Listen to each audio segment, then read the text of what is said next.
Welcome back to Andersen Acres. It's Christmas Eve, so we're in the kitchen and I'm going to make something a whole bunch of people have asked me to show them how to make, and it's really, really easy. We're going to make a Christmas tree pull-apart bread. It's really, really simple, not at all complicated. You're going to start with just some dough. This is my white bread recipe. I will link to the recipe in the description. So you make your bread, you let it do its first rise. You make your dough, sorry, not bread. You make your dough, let it do its first rise, and after its first rise, you will take it and you'll start shaping it. This is very, very simple. Anyone can do it. If you got this far, you can do this next part. So, Christmas tree pull-apart bread. First thing we're going to do is divide this into 32 pieces. So first we have to divide it into 16. So divide it into 4. Then take each of those 4 pieces and divide them into 4. Very, very easy. This is one of the easiest things you can make, and it'll impress everybody. And the toppings can be whatever you want the toppings to be.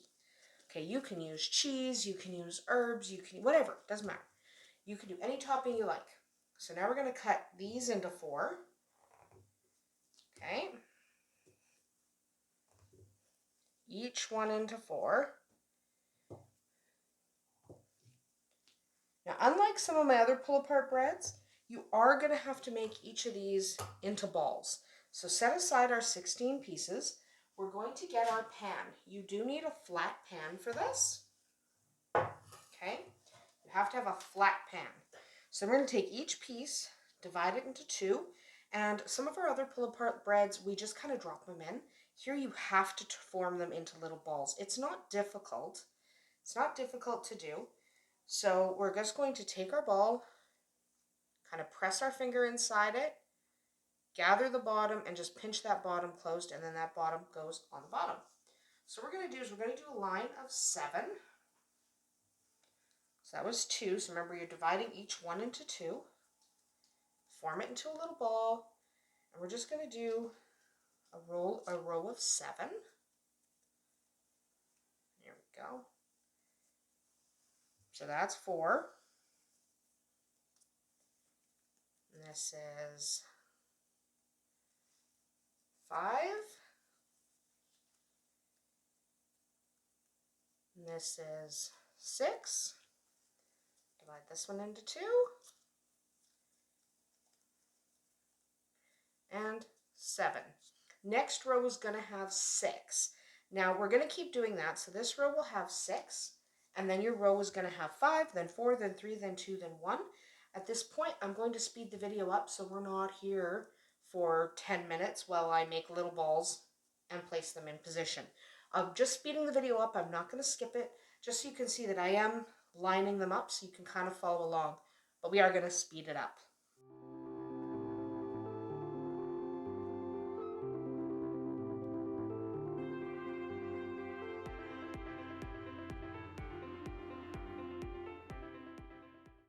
There we go. There's our Christmas tree shape. Now we need a trunk. To make a trunk, we're going to make 4 little balls with our remaining dough because we actually only used 28 balls to make that. So we're just going to make 4 little balls. Very easy to do. Very easy. So this is a simple one, fun to make. It'll really impress everyone, especially the kids will love it. So to make our trunk, we're going to take our dough, 1, 2, 3, 4. That's our trunk. So this is our trunk. This is our tree. You can, if you like, try to make this one into a fancy shape. I'm not going to do that, but you could. You could try to cut this into a shape. We're just going to leave it as it is. So that's how it looks. We're going to set it aside to rise. The rise time will take about an hour. You do need to let it take that hour. We are not going to coat it with anything yet. We're going to coat it with something after it's risen the first time. So cover it with a damp tea towel or a piece of plastic wrap. I'm just going to put it in the microwave and let it rise in there so that it's a little more temperature and humidity controlled. And then we will come back and we will do our toppings. Remember, you can do any toppings you like. But we're going to do our toppings and we're going to have a lot of fun doing it. There we go. Our buns have risen up. They're quite puffy and it's looking quite nice. You can definitely see the Christmas tree shape. And so now we're going to put on our topping and bake it. So preheat your oven to 375 degrees Fahrenheit, and then take some melted butter. This is about 4 tablespoons or so. You can probably do less, but I like to have a little left at the end to put on the freshly cooked buns.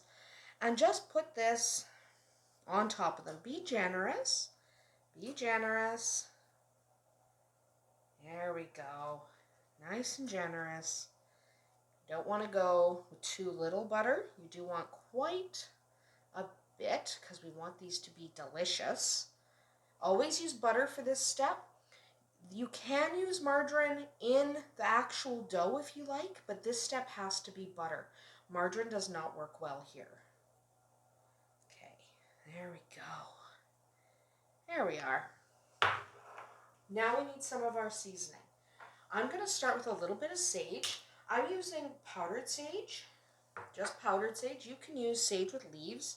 That's fine. It doesn't matter. So you can use a rubbed sage. You can use a powdered sage. It doesn't matter. It's sage. As long as it's sage. But you can use actually any herbs that you want because this is all up to you. So if you don't like sage, maybe you want basil or marjoram or whatever you want. It doesn't matter. A little bit of sage. I'm going to take oregano. I love oregano, so we got lots of oregano. Lots of oregano, oregano, oregano. I'm going to do a little bit of rosemary, not a ton. Not a ton on this one because I'm primarily doing oregano, but a little bit of rosemary. Delicious. I'm not doing cheese, but you can. You could do a Parmesan or cheddar or mozzarella. It's up to you. There we go. I'm going to do a little bit of red pepper flakes. Not a lot because I'm the only one that likes spicy things around here. So I'm just going to do a tiny bit of these red pepper flakes. Just very little bit because I like them. But I'm the only one who likes spice. So I'm not going to do very many. There we go. Not going to do very many. Now we're going to want just some black pepper. Just because pepper's awesome. And then you're going to want some salt. This is Himalayan pink salt because that tends to be what I use. But you can use any salt you like. You can use just table salt. You could use kosher. You could use sea salt. Doesn't matter. Salt is salt. There we go. Salting it quite a bit. Again, you can use as much or as little of these herbs as you want, and you can change the herbs to your heart's content. You don't like rosemary? Don't use rosemary. Use thyme instead. It really doesn't matter. You can use whatever you like. You could do dill. You could whatever. It doesn't matter. So this is what I'm using. Now we're going to bake this in the oven, 375 degrees Fahrenheit, for about 25 minutes. You do want them to be thoroughly cooked. So we're going to come back and take a look at them when they're done. And there you have it. This is our Christmas tree pull-apart loaf. It's perfect for Christmas Eve or Christmas Day or whatever celebration you have around the end of December. It's a lot of fun, easy to eat, and everyone's going to enjoy it because you can change up the toppings to suit anyone you happen to be feeding. So I hope you enjoyed making Christmas tree pull-apart bread with us today. We'll see you tomorrow.